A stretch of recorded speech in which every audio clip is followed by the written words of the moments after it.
Hello everyone, Aaron Vammer, Pioneer Field Agronomist in Northeast Colorado. It is April 13th and it is cold today. We have a forecasted high of 32 degrees. We had a low of 16 last night. Thursday doesn't look a whole lot better this week, seeing another low forecasted of 17 degrees.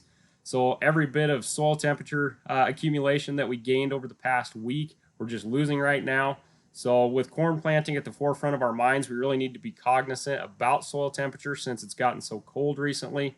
So I just wanted to discuss a couple of things that we do on our farming operations that impact soil temperature and how soil temperature impacts corn germination and emergence. So the first thing I'd like to discuss is just some different things that we see on the farm that influence soil temperature. So the first thing we see is tillage. Tillage is going to impact soil temperature greatly. No till or a clean tilled field like you see in this picture is going to warm up very quick as there's nothing out there to insulate the soil. A strip tilled field is going to warm up a little slower than a clean tilled field, but we are clearing that strip off and allowing the seed bed to warm up a little faster.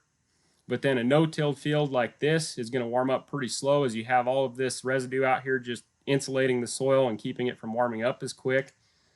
The next thing that influences soil temperature on our farms is soil texture. Soil texture has a big thing to do there because a sandy soil is going to have a lot of fluctuation up and down because it's not going to be able to trap that heat and hold the heat in the soil.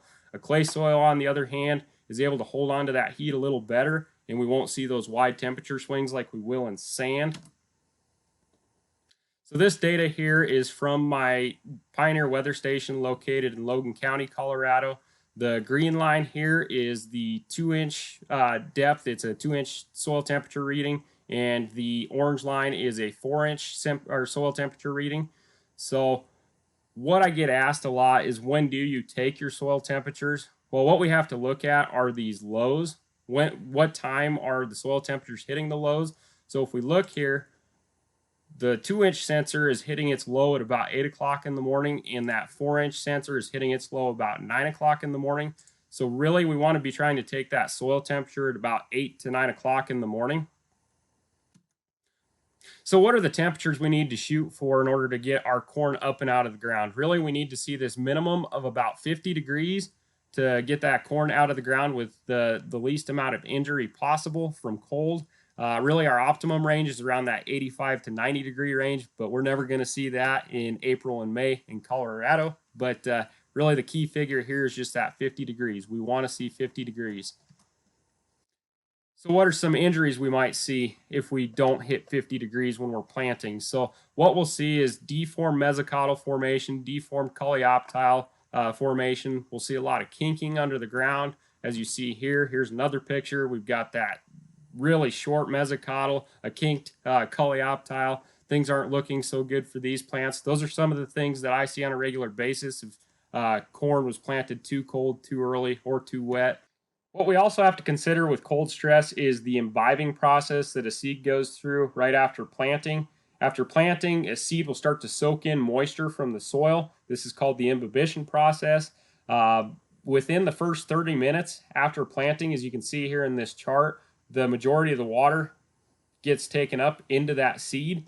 A seed will actually uptake about 30 to 35% of its dry weight in water. Most of that water is going to get imbibed within the first 3 hours, again, with the majority of it being in that first 30 minutes. So at this point in the first 30 minutes to 3 hours, we need that soil temperature to be 50 degrees. It needs to uptake 50 degree water, or we run the risk of injury to that seed. So that's very important. Really, within the first 2 days after planting, I want to see soil temperatures maintaining that 50 degrees. That way the plant can get up and going. It can start to develop plant parts like the radicle and the coleoptile. That's extremely important. So something else I'd like to discuss is just the genetic differentiation in response to soil temperature between different hybrids. So one of the trait scores that you will see in Pioneer's seed catalog is the stress emergence score. So our hybrids with a stress emergence score of 6 are considered to have high stress emergence tolerance, and the 4s are considered to have low stress emergence. So looking at this chart here, there's some different locations here. The one I'm going to focus on is this right-hand location being central Michigan. This seed was planted and had an average soil temperature of 37 degrees for the 7 days following planting. So what we see here for this hybrid with a stress emergence score of 6, it established about 82 to 83% of its stand. Meanwhile, this hybrid with a stress emergence score of 4 established 67 to 68% of its stand.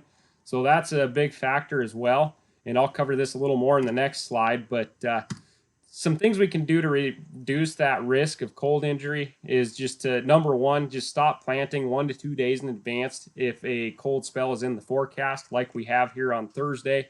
Not that anybody would be planting today, I hope, but be aware of large temperature swings that are in light textured soils. Sand is really going to have its dips and high points, so just be aware of that. If possible, utilize strip tillage or row cleaners in fields with heavy residue. And also, if planting into cold soils, plant hybrids with the high stress emergence score, like I showed in the last slide, and the appropriate seed treatments. Those are some things we can do to reduce the injury that we can see from cold soil temperatures. Again, I mean, we can see the disformed seedlings, especially right after cold temperatures, and all those will turn into is a runt. They might be a skip, and any runts or skips out there are just going to reduce our top end yields. So the reason we're so worked up about planting during cold spells is just it really does have a large effect on our top end yield at the end of the year. So with that, if you have any more questions or want to learn more about soil temperature in corn emergence, this information can be found in a Crop Insights on the Pioneer website. It's soil temperature and corn emergence, so feel free to look that up. I sure appreciate your time, and thank you, and stay safe and have a great spring and happy planting. Thank you, everybody. That concludes this Pioneer Agronomy video podcast.